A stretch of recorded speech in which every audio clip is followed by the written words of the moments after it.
Welcome back, Badgers, Golf Badgers. We've got a work badger in the company today. Good friend of mine and Jim Price. We discussed this last night. I'm not your friend. I'm your work colleague. Oh wow, that's way to set the tone. Yeah, we were having a little bit of a joke about. Yeah, it was just a joke. We teed him up. But, Jim works for MJ Abbott, who've done lots of work with myself in the past, and will still continue to with Adrian Abbott as well. And Jim's got a really kind of interesting story about we're trying to look away from greenkeepers and see other experts in the industry. Jim's a contracts director for Abbott, so I'll let you tell us what you do. But from the way I see it, Jim's a guy that prices up the jobs, comes to the sites, but he's a jack of all trades and he's a master of all trades. Most important job in a contract, isn't it? Getting that price right at the start. Getting that signature. Well, Jim, welcome to the podcast. Thanks very much for turning up. Yeah, well, thanks for letting me come along and have a bit of a voice of a contractor for a few minutes. From my end, from MJ Abbott, it's been a bit of a journey through the business to get to where I am now. As a contracts director for the business now. So, as James mentioned, I price a lot of the projects we do. Certainly all the irrigation projects, I'm involved one way or another in multiple of other projects we do with construction and touching into the sports as well with some of my other colleagues. My career's kind of jumped around and developed from the ground up. If I look at my bit of a history from MJ Abbott, my career path, I came into the industry randomly from the farming industry. I used to work driving big tractors. Okay, so was that something that you got into sort of from school, the farming? Yeah, so I worked on farms ever since I was a boy, driving tractors at 9 years old, and that's all I wanted to do when I was younger, and worked my way through, degree in agriculture, and then moved down to Salisbury, which is near where Abbotts are based. Met my now wife, and I was working for a big agricultural farming contractor. By pure chance, the guy that I work with very closely, he was best man to one of our shapers at MJ Abbott, and I was getting bored of driving tractors and fancied a change. There you go, a bit of serendipity. It's funny, isn't it, when little things, people you meet, and comes from random places. But that was sort of your exposure into golf, was it? Or this side of. Yeah, my exposure into, I guess I was searching for something different. I wanted to do a bit of travelling, and Abbott's obviously that's sort of on my doorstep almost. It's like 10 minutes down the road to Abbott's yard. Started on the ground, and my first job working at the Belfry on the driving range that got developed to the Belfry.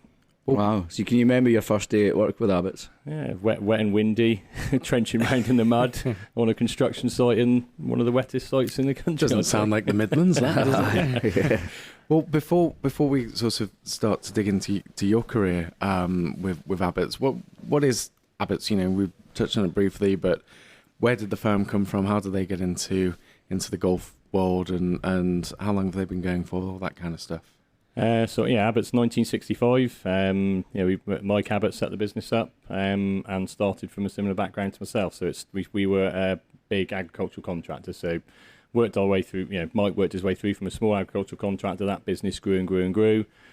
Then there was a lot of grants for agricultural land drainage. So from an agricultural contractor became a specialist in drainage. That then progressed through over the years into helping with a bit of drainage on golf courses and golf construction. The agricultural sort of contracting side started dying down. We can build that bunker, we can build a tee. And then our first real exposure into the construction in our own right was up at the Belfry when the company building the course went by the wayside, and we were doing quite a lot of work as a subcontractor there, and decided we would be brave enough to finish the project off, and it went from there. Since then, the business has kind of grown strength and strength, and as a business, we like to keep a lot of it in-house. So we do irrigation, drainage, construction, and we've kind of filled all those elements. So and is that sort of just in England, just in the UK, or how far afield do your projects take you? We'd love to go further afield. At the minute, it's a very buoyant market in the UK, so I guess that's what drives us to the locations we go. But we have done some very interesting projects a little bit further afield into France, done some very nice projects in France. We've worked in Ireland quite a bit. Little bit more challenging working abroad post-Brexit, unfortunately. But for the right project and the right customer, we'll look to travel. And we have done some very interesting projects. Right? How many employees are there in the branch? So we're up to 160 guys now. So we've got a pitch side of the business, Premier Pitches, which became part of the MJ Abbott group a year or two back. So that, they specialise in the sports. And alongside the sort of bit that you guys would sort of know us for within the golf world, we've also got what we call the local side of our business, which does farm water supply and sewage treatment plants and civils works locally. So all encompassing, we're around 160 guys and girls. So get a reasonably sizable business to keep rolling. How do you manage the seasonality of the sort of golf and construction landscape? Does the variation across the other things you do and the farming stuff help plug in some of the time troughs at all? Because I must imagine that certain times of the year, sort of everyone wants to get their projects done in Britain in just before Christmas, don't they? And it always ends up being an absolute mad rush then. And then there are other times of the year where it's just quite quiet. So if you've got 160 guys there and you do a lot sort of all ends of it in house, do you sort of have to plan ahead to manage the workflow across them? Yeah, so I was only chatting with someone about it the other day, and even looking through, I guess the strength of the business has grown to over the years. It was very, very seasonal when I first came on the business 20-odd years ago, and we had very, very busy times through the summer that quietened down in the winter. But as the business has kind of stretched its legs into different areas, that it feels like there's never really a quiet time, and a lot of our guys are sort of multitasking guys. You'd find an irrigation team that would then be doing drainage in the summer, irrigation in the winter.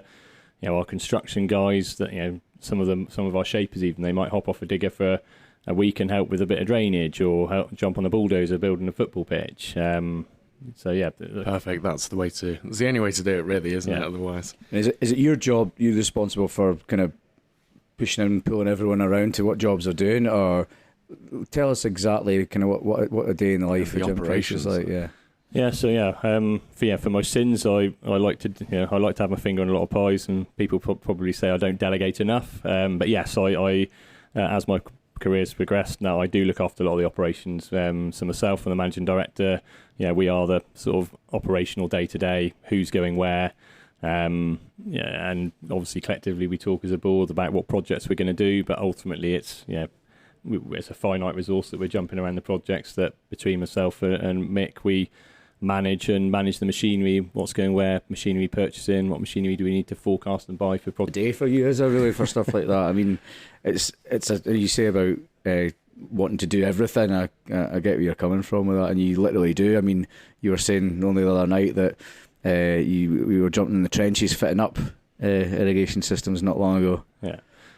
So I kind of work from the ground up, and I think there's a part of that it feels important to me in my career path, and for the guys that we are working for us on the ground, there's an element of respect I guess you gain by working your way up, and also I'm not too dismissive of our guys. I will jump in and help them out. And last year when we were up at Carnoustie putting the irrigation system in, our project manager had to unexpectedly go off and look after his wife having an operation, and I went up there for a couple of weeks on the ground fitting up sprinklers, and some of the younger lads were, do you want us to show you how to fit up, Jim? And and that was one genuine time I could say I was fitting up before you were born, Keelan.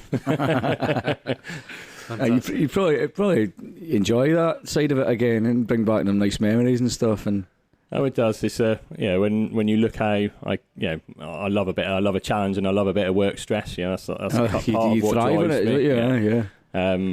But it's something, doing a little job out on site, or even a couple of days out on site, does feel like a bit of a breath of fresh air, and it's a good head clearer. So occasionally it's good for your health, I'm sure. So if you're spending a little less time in general on the fitting side than you might have done several years ago, is it obviously operating and making sure that the guys know where they're going and everything, but the pricing, the QSing, all of that kind of stuff, is that something that falls under your sort of wheelhouse? So we've kind of divided the business a little bit in terms of who responsibility for different areas. In terms of the pricing element, so I price all of the irrigation projects we do. Yeah. So that's a tender would come through the door. I'd go to do a site visit and then formulate a price. You build a relationship with the customers and hopefully get to the point where something works, and then we plan that project, procure the materials, blah blah blah blah. So that largely falls under my remit to get to that point on the irrigation front with pricing.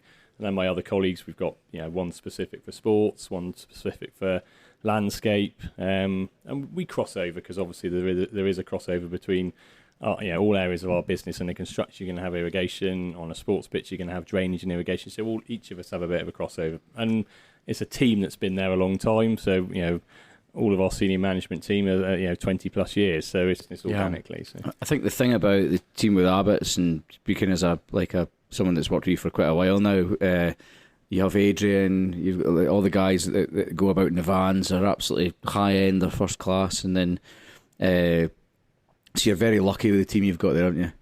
Yeah, we are. Yeah, you guys probably know as well as anyone. Keeping people employed is always a challenge, and we hope we offer an attractive place to work, and it's great getting about different golf courses, meeting different people. That's certainly the bit that's kept me in the industry, and it's I still love doing the travelling, I still love meeting people, and our guys, that is an attraction to the guys that work for us. So who would typically engage your services? Would it be let's take irrigation as an example. Would it be the club? Would it be a general contractor if that weren't you? Obviously, I'm guessing more often than not it might be you, but or would it be the irrigation designer, or how does that sort of relationship work, and what part of the process do you drop in and out?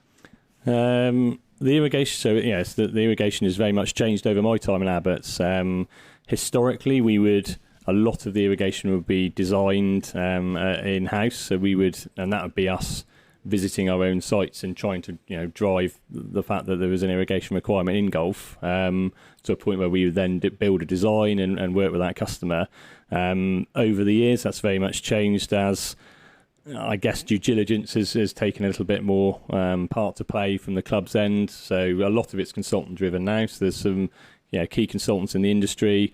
So more often than not, a golf club would contact a consultant, and then we would end up with something to tender for that project. And that doesn't take away the fact we've built relationships with lots of customers we've worked with for many years. So some that are like an Addington, for example, we did that project in 2000, then went back and redid it. A Royal Sing Ports where James was, that was a project we originally installed, and that came via a consultant to us, and we priced the project and went back down there. So largely consultant led, but very much so. There's still a customer facing element and maintaining of relationships that we all have to do in the business. That feels like a great point then to sort of ask how those systems have changed over your time, from one generation of system to the next. And I know what went into the Addington project with Ryan and how he spec'd that, and I think what Ryan Nodes would want was quite different from what the former owners might have expected 20 years prior, but equally the technologies and the things that are available and that you can do will have moved on immeasurably as well. So what, have you spotted any kind of trends and things that have changed over your time? I think a lot of the trends has been driven by the bar moving up in the industry, and everyone sees that. What the expectations of the clientele, the golfers of today, are a world away from where they were many years ago. And the raising that presentation and the bar is what's driven the irrigation to change so much. I think back when we were installing, twin row systems with sprinklers throwing full circle and impact drive. Lots of block operated sprinklers, tees that water 3 tees at a time. That's to a point where you've got no control over the system for what you need. So somewhere like the Addington, prime example. We put that in early 2000s, late 90s, early 2000s. There was it's a great club, it's an amazing place, and drive changed by Ryan to get that back to a very high-end resort in terms of its locations. Green sprinklers, tees that were relatively poorly spaced and sprinklers, compared to what it is now. No technology for him to be able to operate it on his mobile phone out on site. No proper mapping, to a point where he's now, looking at what he's got. Trying to grow the heather back in. So all the sprinklers have gone out right out to the outside watering in. Yeah. And how many? So typically, Ryan's fairways are probably going to be wider than the vast majority of. Well, Jim might even know that. Places That's maybe what. That's a good question. Do you know how many? This is on the spot, though, isn't it? Do you know how many hectares of fairways Ryan Suss have planned for? I probably should know, because we went through it enough times with Ryan. But not off the top of my head. Well, I should know it as well, so we're equally poor on that front. You'll probably know how many heads you put in. But a lot is the answer to the question, isn't it? Whatever it is. And we were joking, it's the one hole or one pair where he's got a double fairway with what 8? Yeah, he's 8 rows wide on that fairway where it crosses over, which seems significant. But what it's giving him is ultimate control. The Addington, there is a lot of up and down at Addington. Yes. Mm-hmm. Dialing up heads on high spots, and that's what it gives you. It gives you so much more control. You want obviously trying to maintain the heather and bring back the heather. There's been a lot of tree change at the Addington. All the heads watering from the outside in, changing the green sizes, surround sprinklers for walk-offs. Some tricky ground condition as well, because that's it's heathland, but it's on pebbles, really, isn't it? It's a stony site, so I'm guessing managing the water that flows through it, because it otherwise could disappear quite quickly. Oh, it is. It was a part to it was a challenging site to install. I bet. Yeah.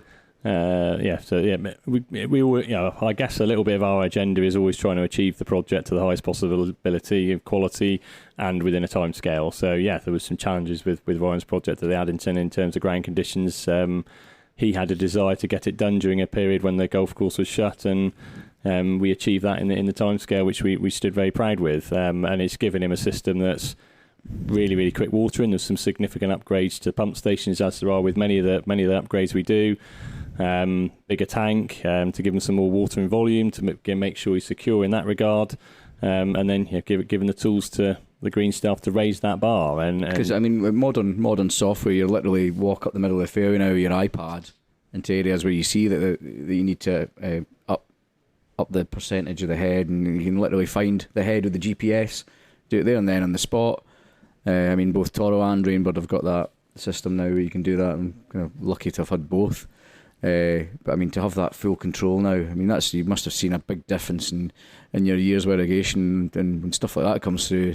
It's been a big change, and putting the tool in the course managers or greenkeepers' hands. So they want to go out and spot water areas. Going out on a course walk in the morning, playing around a golf with their phone in their pocket. I've quite guilty of that over the years at Deal.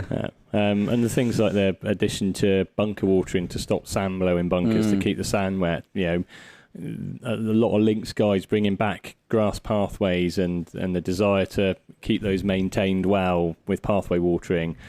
These are all things that never even were thought of back in 20 years ago with the irrigation system, and it's bringing that presentation up. But over the same time, whilst you want more control for making sure you get a probably more even coverage, I guess another thing that's happened over that time frame is we've all become more acutely aware of sort of conserving and not wasting water, not using it sort of without due regard and everything else. So do you find that added control means that whilst you might have more irrigation heads, you are just using another way of kind of looking at that question would be, and Jim will know the exact answer to this, have you ever set up a system or built a system where you drain the golf course and the drainage water you use for the golf course is farmed into a reservoir and you use that the next year, so you're fully sustainable? There's a number of projects where we've taken drainage water into reservoirs. Unfortunately, never to the point where it gives you self-sustainability. But building reservoirs and as you say, the water usage in general is becoming a lot more key focus. And the Environment Agency are being very, very much more mindful of the licensing people have got for boreholes. And mains water, as everyone knows, is starting to cost a bit more money, and rightly so. You know, it is a finite resource. So yeah, and using it more efficiently is a big thing.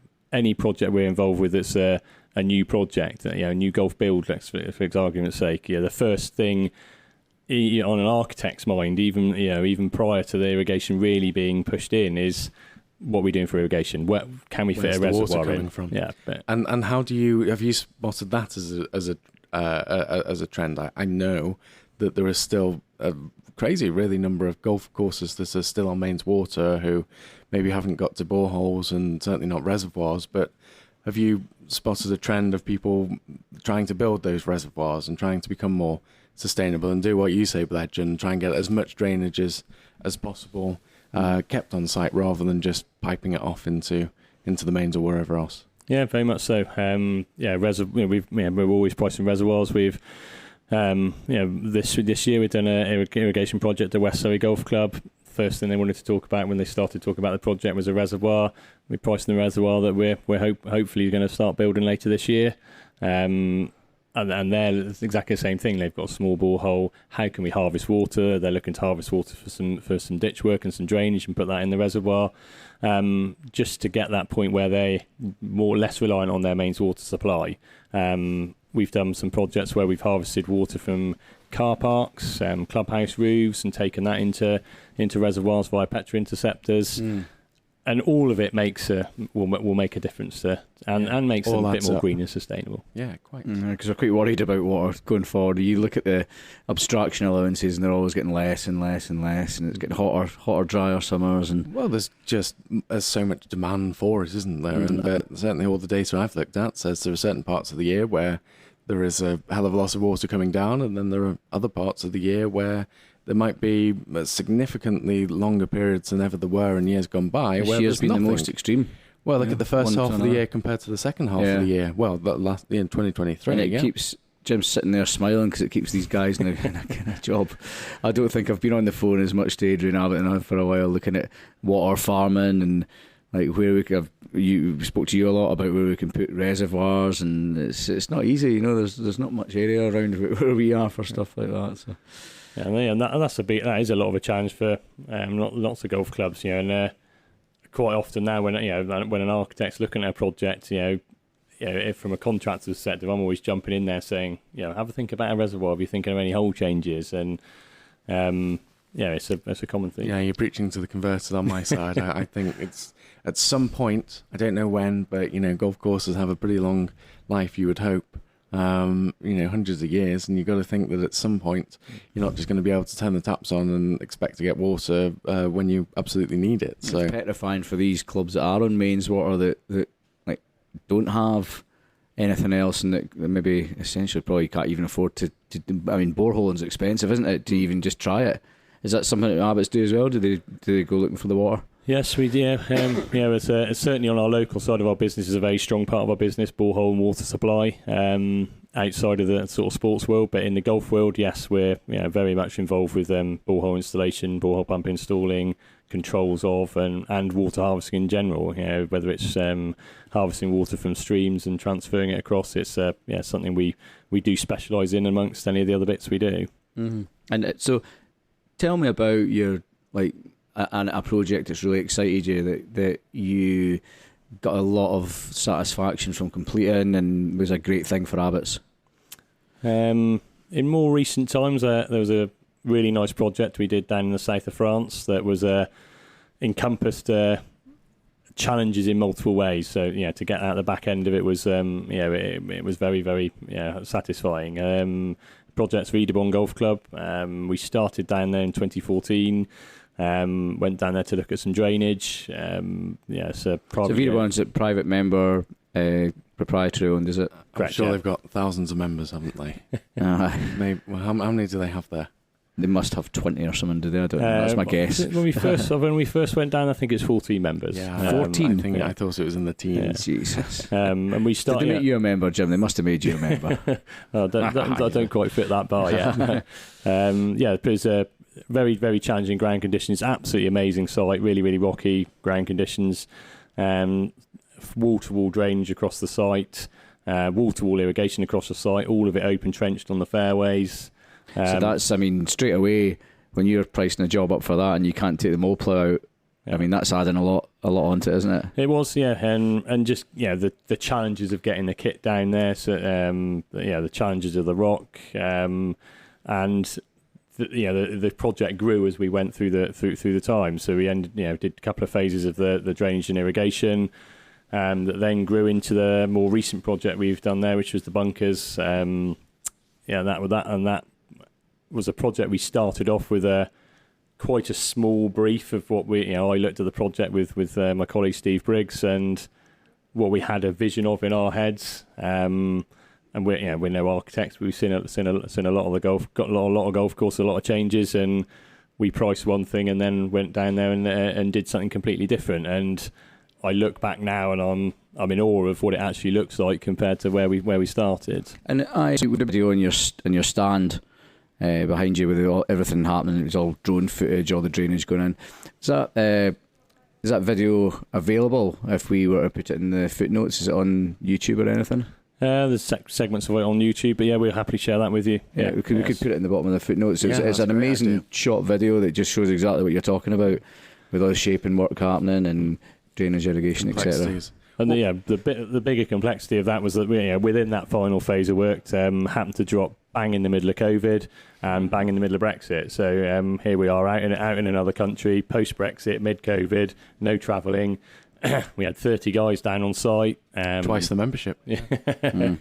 So fair play to the guys. We asked them to stay down there for 3 months because they couldn't travel backwards and forwards. So they went down there, did 3 months up till Christmas, and then we were looking at the flights back out. And the most sensible way for sort of fly back out was go back out on all days of New Year's Eve. So that they all went back out on New Year's Eve and did another 3 months. So goodness me. Yeah. That's challenge dedication. And a credit to the guys for actually doing that. And how about machinery? Did you take your own stuff out there, or do you hire plant? With all the projects we do, it's a common question that lots of people ask us, but we do take all our own plant. It is a very specialist industry. Even with the excavators, if you're a 13-ton excavator with a tilt rotator on, yes, you can hire one, but when your shaper's sat in, then he's driving it, and it's like getting used to it. Yeah, it's like getting in your car and someone's moved the electric seat forward, and you get in, and you get pissed off straight away. They live and breathe it. It's their workplace. It's their office. If you like. Yeah, and their efficiency is your sort of bottom line at the end of the day, isn't it? You need to be, if you're sitting in that for 12, 14 hours a day. If it takes 20% longer because things aren't quite there, then that's going to cause problems.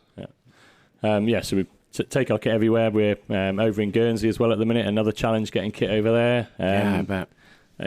So is that with Robin Heisman's project down? It is down there. Down at Le Grand Mare.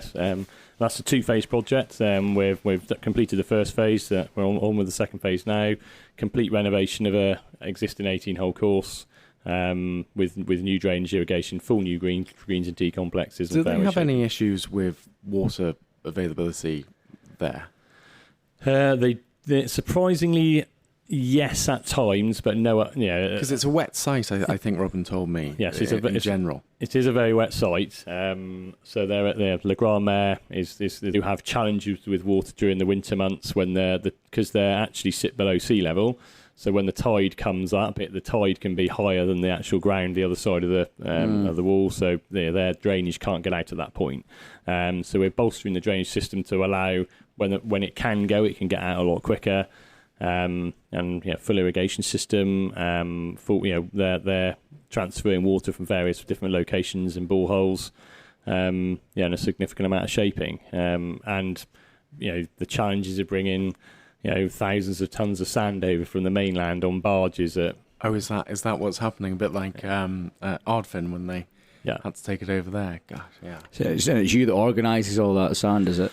On this occasion, we've got some assistance with an on-site quarry. We're buying the sand from the UK, and the quarry, because we have to transport it using island transport on the island. They're helping facilitate. Because it's surely closer to get it from, in terms of the actual final bit on the barge. It's closer to get it from France, isn't it? But Geographically, at least. Geographically, yes, but finding the right sand geographically in France was the challenge. So we explored plenty of options, and the sand we're using is coming from the UK. We're mixing our own root zone and using profile products as well, mixing that profile on island as well. So the challenges of getting tons of profile from the States over there, and even our kit. It's not like you can pick up the phone to the office and can I have another digger, and can I get another 20 ton of sand? Yeah, it's not that easy. So you have to be a little bit more on your metal to or get a mechanic to fix. I mean, what happens when things go wrong mechanically? You just look for someone on the island, or are all the guys pretty much trained? Or is there a fitter out with them? Some of our guys are pretty good off their own bat, but you work on our relationships in the local vicinity, as we do with any project we're on. We push our guys on site to get to know the locals, build a bit of camaraderie with them, find the local mechanic. And some of our guys are very good at it. Others we support a little bit more from the office end. But especially someone like Guernsey, you need to build a relationship with the locals. I think this is a great for the people who listen to this.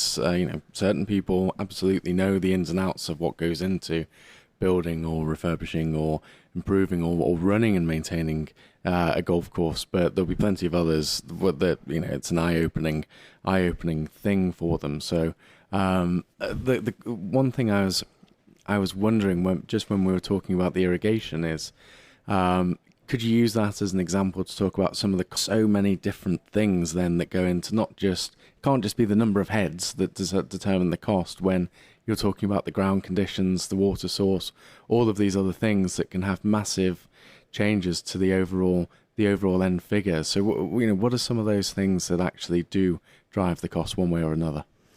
The biggest thing is location and ground conditions. Aside from the desire for you to have a belt and braces sort of technology, it is the ground conditions and the location. If you're open trenching through chalk because you can't mole plough versus mole ploughing on a links course in the pure sand, obviously sand's going to be a bit easier to work with.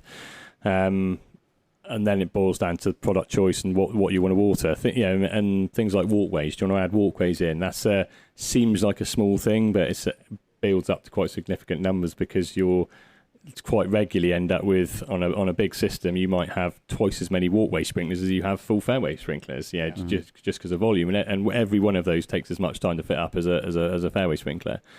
So there's no one sort of rule of thumb I can put. If you ask me how much is a full fairway system, Jim, there isn't a real rule of thumb price. That's really the point I'm getting at. The fact that there are so many variables that you should say, how much does it cost to do X, and it's like, well, you need all the variables to plug it in the first place. From anyone that's looking at a project, an irrigation project or a renovation project, I'm speaking from a contractor's perspective here. I just urge you all to start that planning process early. From a contractor's perspective, it's quite why I quite like doing some of the educational stuff we've started to more get into over the years. Trying to raise the profile of the position of the contractor in the industry, I guess. Because historically, from a contractor's perspective, it feels like you have your sort of architects and consultants, sort of the top deck of the cards, and that the golf club might build a budget on a renovation based on an architect and a consultant and the club looking at it, and then it comes out as a bill of quantities, and then it goes back in. It's like, well, hang on a minute, this is another £500,000. What's going on here? Whereas bring the contractor in early, it's a buoyant market. You've got bring the contractors in early, get them to look at it early. If you've got an incumbent contractor, get that contractor to help you build the budget. I am certainly not going to overprice a project because we've got a relationship with the incumbent contractor. I'm going to want to do that project for them, of course I am, but I'm not going to then overprice the project because of that potential opportunity, because it's a buoyant market. A consultant's going to do his due diligence, the architect's going to do their due diligence. They're working all over the various different projects, but having that contractor in early really, really helps build that builds you a really good budget to start with that's actually reality for when you actually want to do the project, and starts the discussions on things that you may not talk about as a collective of a group of greenkeepers and an architect and a consultant, there'd be things that I would go to site and you'd look at, well, we're going to move that green over here, move these tees here, and then I'd be getting there with my contract head on thinking, well, how am I going to cross that road there? Well, that buggy path's going to be a bit difficult there. What's my access like into here?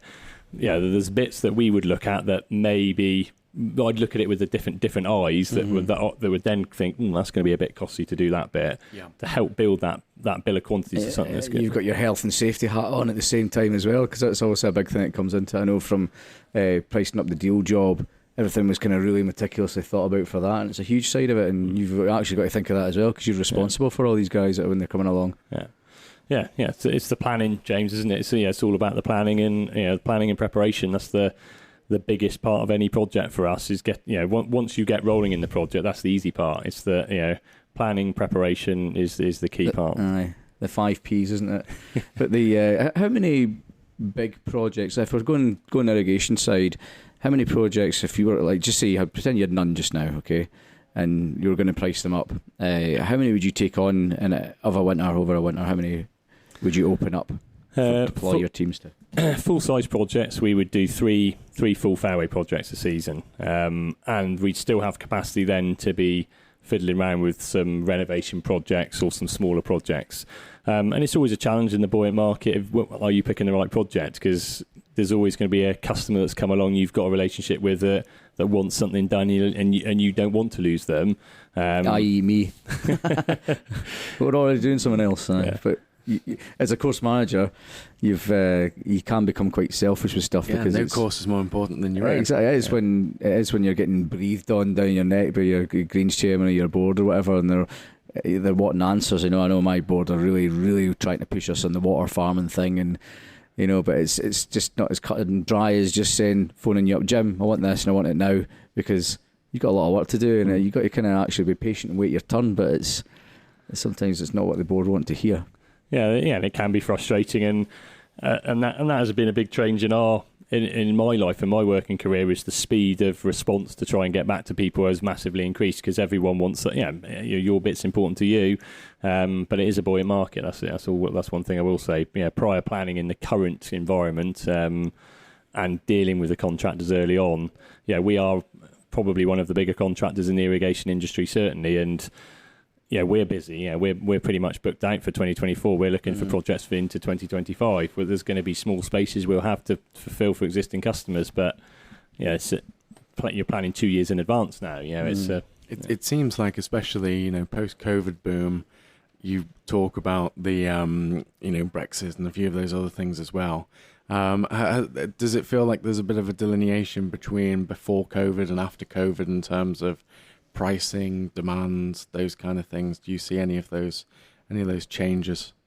In irrigation, if I actually look back and think about it, COVID has had a significant effect, but I think it probably started off the back of 2018. The big drought in 2018, wasn't it? Yeah, the big drought in 2018 was the sort of driver, and then COVID was the icing on top of the cake, I guess, for when golf opened back up and membership rose. People had money and they wanted to spend it on stuff, and your phone was red hot. Yeah. So you come out of the back of 2018, get into the bit of clients having a lot more membership, and they've got a bit of money to invest back, and then irrigation became that forefront thing. And it was a very dry lockdown, wasn't it? I remember it was baked out when we got back to playing golf, or at least it was in, it was lovely, in my part of the world. The course when we were allowed to play again was brown, I remember. So I that's a really good point. I'd not thought of those trigger points, just sort of putting it front and centre of people's minds. And it's been very, very buoyant since, and who knows how long it will continue. We all hope it will continue forever, but we'll keep rolling with the punches and see where it goes. I think we'll definitely always need you guys. I think it's really what makes a successful golf course is people like yourself, because we rely on you quite heavily. And I was always told, surround yourself with good people and people that are experts in the field, and your place will be a success. And we definitely have that, and I've done over the years. Yeah, exactly. Well, phone up Jim for advice all the time, and Adrian probably more so. Expect as well, but it's a fantastic company, and we've had a great relationship over the years. But I've always used to have a laugh with Jim about saying we need to clone you because there's not many like him. There's not many that'll sleep 2 hours a night and then drive through the night to get somewhere or whatever, and still be answering these emails and building. I remember you melted my mind that time when you built that the electrical panel in the old shed. Yeah. And I was like, you opened this thing up, and I don't know how you would describe it, Jim, but I was like, you're having me on. You never built that. Wires everywhere. It's just mental. And then that's just a small part of the stuff that he does, along with, I mean, you can design systems, can't you? Yeah, we can, yeah. I guess probably one of my disadvantages, I guess, is that I tend to like to keep hold of too many things, and that's driven me to want to learn about every part of what we do, because I don't like someone who works for us knowing me not having a knowledge of what we're doing, and and that's what's driven my sort of passion to make my work-life balance more work than life. But my work is my life in that regard. I wouldn't do it if I didn't love it, and I am passionate about the industry, and it's when you actually get to know the industry and you've been in it for 20 plus years, it does become a bit of a family, and it's a team of people, collectively architects, course managers, contractors, and it's not a negative industry to be in. No, shared love of the game fundamentally as well. I look forward to meeting many more people and hopefully progressing my career further within our company and working with people like you guys in the future. It's a great place to be. Excellent, super. Well, thanks very much for coming on. I really appreciate you dropping in to see us. Very kind, Jim. Thanks very much. No problem. Yeah, cool. yeah. Thank you. Enjoyed it. Okay, bye-bye.